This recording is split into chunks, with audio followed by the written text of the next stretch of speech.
Okay, you had a bit slow morning today. Yeah, I had. I woke a little late. I went to bed a little later than I should, and I took a flight at 4 a.m. on Friday, so I haven't slept as much as I should. So a little bit tired, but I'm absorbing something.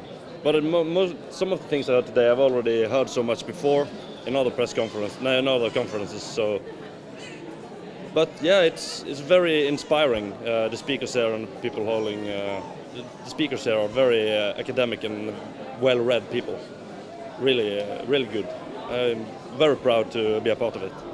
What about all the others here? Do you meet some potential friends? Do you meet humanists from other countries that you will hook up with later, or how is that?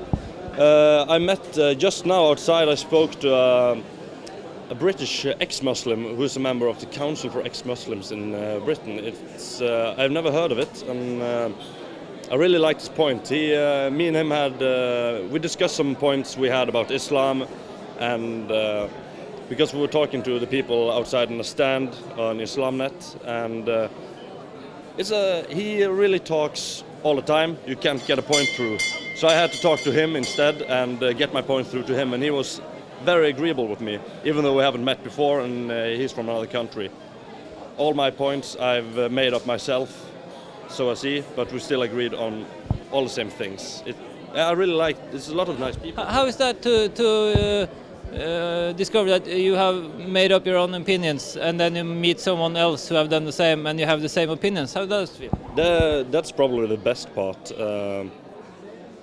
When I came across with a point like that, if you trace back to the early Islam cultures, that Muhammad only used Islam as a medium to bind people in war because he couldn't write or read himself, so the Quran is only written down by people who talked to people he knew like 10 or 20 or 30 years after he was dead. So points like the Quran is very irrelevant to Muhammad's way of using Islam as a war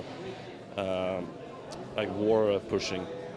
Points like that I have found out myself after reading up on the Quran and talking to Islamnet, and I've been here before in Oslo.